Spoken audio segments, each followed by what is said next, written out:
جیسا کہ آپ جانتے ہیں کہ ہم اس وقت خلا کے مسائل کے بارے میں بات کر رہے ہیں۔ خلا سے متعلق بہت سارے اہم مسائل پر ہماری گفتگو ہو چکی ہے۔ آج کی اس اسٹریم میں بھی انشاءاللہ ہم اسی سلسلے کو جاری رکھیں گے اور خلا سے متعلق بعض اہم مسائل پر ہم بات کریں گے انشاءاللہ۔ محترم ناظرین، خلا کے مسائل میں ایک اہم مسئلہ یہ ہے جس میں کئی دفعہ کئی سارے لوگ غلطی بھی کرتے ہیں۔ وہ مسئلہ یہ ہے کہ خلا کے اندر، خلا کے منعقد ہونے کے لیے، خلا کے صحیح ہونے کے لیے اتحاد مجلس یہ شرط ہے۔ اتحاد مجلس کا کیا مطلب ہے؟ جیسا کہ ہم پہلے آپ کو بتا چکے ہیں کہ خلا میں شوہر سے یا تو بیوی مطالبہ کرتی ہے کچھ عوض دے کر کے، خلا کا مطالبہ کرتی ہے، یا بیوی کے علاوہ کوئی دوسرا شخص شوہر سے مطالبہ کرتا ہے، اس کے سامنے عوض پیش کرتا ہے، مال پیش کرتا ہے کہ اپنی بیوی کو خلا دے دو۔ تو خلاصہ یہ کہ خلا کے اندر شوہر کو مال دے کر کے اس سے یہ مطالبہ کیا جاتا ہے کہ اپنی بیوی کو آپ خلا دے دو، اپنی بیوی کو آپ الگ کر دو۔ اب یہ جو مطالبہ ہوتا ہے، اس مطالبے کا اسی مجلس کے اندر قبول کرنا یہ ضروری ہے۔ جیسے بیوی نے شوہر سے اس وقت یہ مطالبہ کیا کہ میں آپ سے خلا چاہتی ہوں اور میں اس کے بدلے میں آپ کو اتنا اتنا مال دوں گی۔ اب اگر شوہر خلا دینا چاہتا ہے تو اسے چاہیے کہ اسی مجلس میں وہاں سے نکلنے سے پہلے وہ اس کو قبول کرے اور کہے کہ میں نے تم کو خلا دیا۔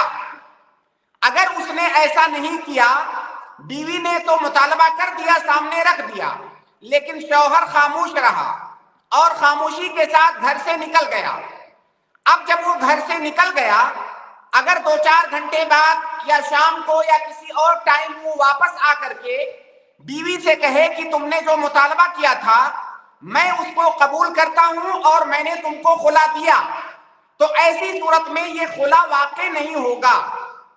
اگر اسے خلا دینا ہے تو جس ٹائم بیوی مطالبہ کر رہی ہے اس مجلس سے نکلنے سے پہلے، وہاں سے اٹھنے سے پہلے بیوی کے مطالبے کو قبول کرے اور اسی مجلس میں وہ یہ بات کہے کہ میں نے تم کو خلا دیا۔ اگر وہ وہاں سے نکل جاتا ہے، وہاں سے آنے کے بعد میں 1 دن بعد، 2 دن بعد، چند گھنٹوں بعد اگر وہ آ کر کہتا ہے کہ آپ نے جو مطالبہ کیا تھا اس مطالبے پر میں نے آپ کو خلا دیا، تو یہ خلا منعقد نہیں ہوگا۔ کیونکہ ایک قاعدہ ہے عقود کے باب میں، لوگوں کے معاملات کے باب میں ایک قاعدہ ہے کہ وہ تمام عقود، وہ تمام معاملات جن کا تعلق عوض سے ہے، جس میں عوض ہوتا ہے، اس میں اس معاملے کے منعقد ہونے کے لیے قبول کا اسی مجلس کے اندر ہونا یہ ضروری ہے۔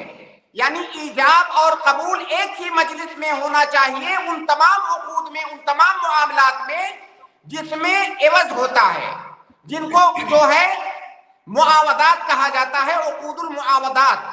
تو چونکہ خلا کے اندر عوض ہوتا ہے، خلا ایسے نہیں ہوتا ہے بیوی کوئی عوض دیتی ہے، مال دیتی ہے، اس کے بدلے میں شوہر خلا دیتا ہے، تو ہر وہ معاملہ جس کے اندر عوض ہوتا ہے، بدلہ ہوتا ہے، مال ہوتا ہے، اس کے منعقد ہونے کے لیے ضروری ہے اتحاد مجلس، اسی مجلس کے اندر اسے قبول کیا جائے۔ اس مجلس سے نکلنے کے بعد اگر اسے قبول کیا جا رہا ہے تو وہ منعقد نہیں ہوگا۔ یہ پہلی بات۔ دوسرا ایک اور قاعدہ ہے کہ وہ تمام عقود، وہ تمام معاملات جس میں طرفین کی رضامندی ضروری ہوتی ہے، ان تمام معاملات کے منعقد ہونے کے لیے اتحاد مجلس یہ شرط ہے۔ کیونکہ بہت سارے معاملات ایسے ہوتے ہیں جن میں طرفین کی رضامندی ضروری نہیں ہوتی ہے، جیسے طلاق ہے۔ طلاق اگر شوہر دے رہا ہے اپنی بیوی کو تو ضروری نہیں ہے کہ بیوی جب راضی ہوگی تبھی طلاق ہوگی۔ شوہر اپنی مرضی سے طلاق دے رہا ہے، وہ طلاق واقع ہو جائے گی چاہے بیوی راضی ہو یا نہ راضی ہو۔ لیکن خلا کا معاملہ ایسا نہیں ہے۔ خلا کے اندر بیوی کا مطالبہ کرنا، پھر شوہر کا اس کو قبول کرنا، یعنی کہ دونوں پارٹیوں کا اس پر راضی ہونا یہ ضروری ہوتا ہے۔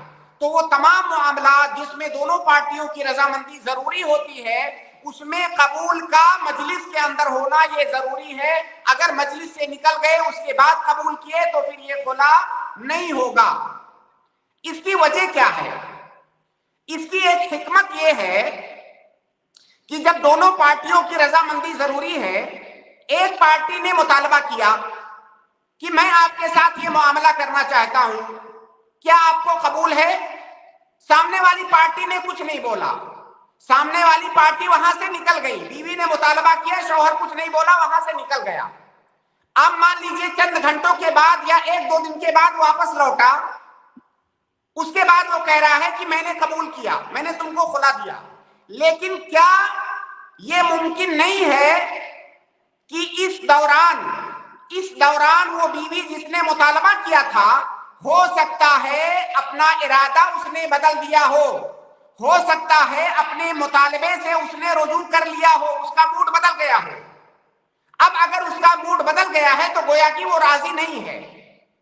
لہٰذا یہ ضروری ہے کہ جس وقت یہ مطالبہ کیا جا رہا ہے اسی وقت اس مطالبے کو قبول کیا جائے۔ اگر تفرق ہو گیا مجلس کے اندر تو ہو سکتا ہے دوسری پارٹی کا ارادہ بدل گیا ہو، لہٰذا یہ خلا واقع نہیں ہوگا۔ اسی طرح سے اگر اس مسئلے کو اور آپ آسانی کے ساتھ سمجھنا چاہیں، جیسے ہم کسی سے کوئی چیز بیچتے ہیں، خریدتے ہیں، بیچنے خریدنے میں بھی درمیان میں مال ہوتا ہے، درمیان میں مال بھی ہوتا ہے اور دونوں کی رضامندی بھی ضروری ہوتی ہے۔ اب اگر کوئی آدمی کسی سے کہے کہ میں آپ سے فلاں سامان بیچ رہا ہوں، سامنے والے نے قبول نہیں کیا، کچھ بھی نہیں بولا، وہاں سے چلا گیا، اب 2 دن 4 دن بعد آ کر کے وہ کہے کہ میں نے اس کو خرید لیا، تو اس سے وہ بے نہیں ہوگی۔ اب ضروری ہے کہ نئے سرے سے وہ سامنے والا پھر راضی ہو کہ میں آپ سے یہ سامان بیچ رہا ہوں، کیونکہ ہو سکتا ہے اس کا موڈ بدل گیا ہو۔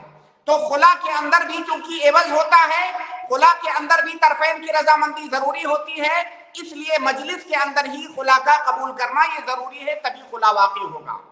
کئی دفعہ یہ معاملات پیش آتے ہیں، کئی ایسے کیسز سامنے آتے ہیں جس میں بیوی نے 10 دن 15 دن 1 مہینہ پہلے شوہر سے خلا کا مطالبہ کیا تھا، شوہر نے اس وقت کوئی ریئیکشن نہیں دیا تھا، شوہر نے کچھ نہیں بولا تھا۔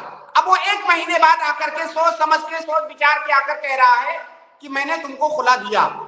ایسی صورت میں یہ خلا واقع نہیں ہوگی۔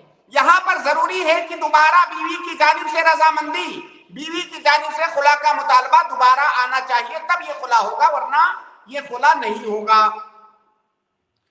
اب یہاں پر ایک مسئلہ یہ ہے جو کہ ابھی میں نے بتایا کہ اگر بیوی نے خلا کا مطالبہ کیا اور شوہر سوچنے لگا کہ میں خلا دوں یا نہ دوں، شوہر کے کچھ بولنے سے پہلے بیوی نے کہا کہ ایسا ہے میں نے اپنا ارادہ بدل دیا، میں اپنا مطالبہ جو ہے واپس لیتی ہوں، مجھے خلا نہیں چاہیے۔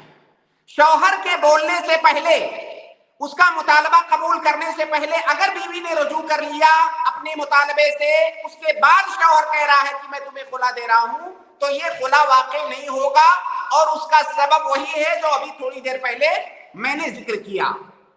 تو یہ بہت اہم مسئلہ ہے خلا کے باب میں۔ اسی طرح سے خلا کے باب میں ایک اور مسئلہ ہے کہ خلا کے اندر کیا اگر شوہر بیوی کو خلا دے رہا ہے تو کیا اس میں کسی کو گواہ بنانا ضروری ہے یا نہیں، یا میاں بیوی آپس میں اگر طے کر لیں کوئی دوسرا گواہ نہ ہو تو کیا خلا واقع ہو جائے گا کہ نہیں؟ صحیح بات یہ ہے کہ خلا میں کسی کو گواہ بنانا یہ ضروری نہیں ہے، یہ واجب نہیں ہے۔ ہاں، مستقبل میں اختلافات سے بچنے کے لیے اگر گواہ بنا لیتے ہیں تو یہ بہتر ہے، افضل ہے، تاکہ بعد میں کوئی مسئلہ نہ کھڑا ہو کہ بھائی میں نے خلا نہیں مانگا تھا یا میں نے خلا نہیں دیا ہے، اس طرح کا مسئلہ ہو سکتا ہے۔ اس لیے اگر گواہ بنا لیں تو افضل ہے، ورنہ فی نفسہ فی ذاتہ خلا کے لیے، خلا واقع ہونے کے لیے اس پر گواہ بنانا یہ ضروری نہیں ہے، صرف میاں بیوی کے درمیان ایجاب و قبول سے خلا واقع ہو جائے گا۔ تو یہ آج کا مسئلہ تھا جو کہ انتہائی اہم مسئلہ ہے۔ جو لوگ بھی، اللہ رب العالمین سب کو اس پریشانی سے بچائے، اگر اتفاق سے کسی کے ساتھ یہ مسئلہ پیش آتا ہے تو یہ بات یاد رکھنا بہت ضروری ہے کہ خلا کے اندر اتحاد مجلس ضروری ہے، تبھی خلا واقع ہوگا۔ اسی طرح سے خلا کے اندر گواہ بنانا ضروری نہیں ہے، اس کے بغیر بھی خلا واقع ہو جائے گا۔ انشاءاللہ خلا کے اور بعض دیگر مسائل پر ہم آگے کے دروس میں گفتگو کریں گے۔